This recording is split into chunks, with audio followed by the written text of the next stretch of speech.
World समाचार हिंदी। लद्दाख, ये नाम सुनते ही जहन में क्या आता है? शांत मठ, विशाल खूबसूरत पहाड़, है ना? लेकिन हाल ही में ये शांति भंग हो गई है और दुनिया की छत कहा जाने वाला ये इलाका एक बहुत गहरे संघर्ष का केंद्र बन गया है। 24 सितंबर 2025 ये वो तारीख है जो लद्दाख के हाल के इतिहास में हमेशा के लिए दर्ज हो गई है। भारत के सबसे शांत कोनों में से एक माने जाने वाले इस इलाके से हिंसा की खबरें आईं।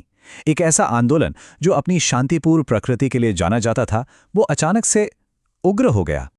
तो सबसे बड़ा सवाल यही उठता है कि आखिर ऐसा हुआ कैसे?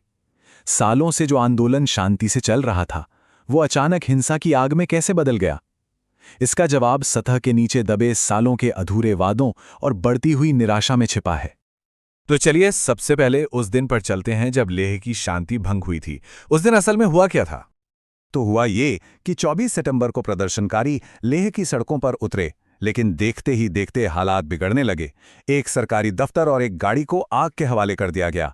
इसके जवाब में पुलिस ने पहले आंसू गैस, फिर लाठियों और आखिर में गोलियों का इस्तेमाल किया। नतीजा बहुत विनाशकारी था।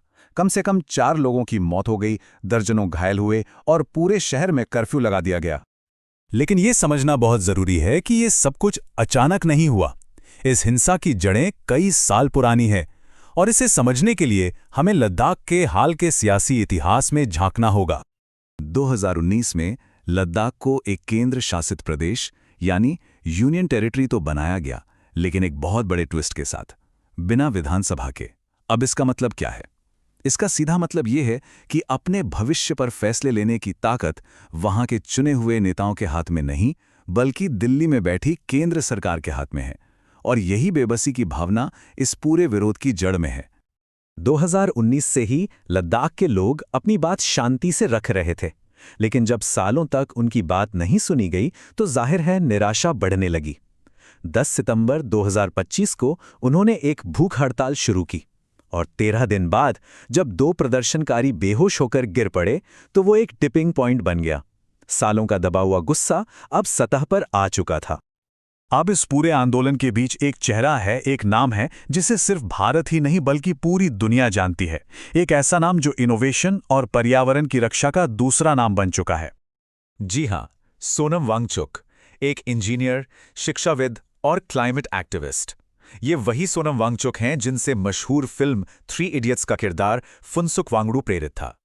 वांगचुक का काम सिर्फ एक्टिविज्म तक ही सीमित नहीं है। उन्होंने SECMOL स्कूल के जरिए लद्दाख की शिक्षा में क्रांति ला दी। आइस स्तूप बनाकर पानी की कमी का एक शानदार समाधान खोजा। हमारे सैनिकों को ठंड से बचाने के लिए सोलर टेंट डिजाइन किए। यहां तक कि उन्होंने बुलेट से नहीं, वॉलेट से चीन का बहिष्कार करने का भी आह्वान किया था। वो एक तरह से नेशनल हीरो हैं।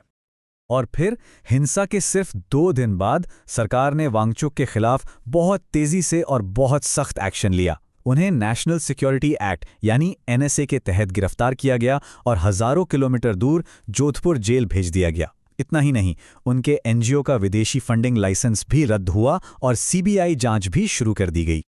तो अब यहां से 2 बिल्कुल अलग अलग कहानियां निकलकर सामने आती हैं, एक प्रदर्शनकारियों की और दूसरी सरकार की। चलिए दोनों पक्षों को समझने की कोशिश करते हैं।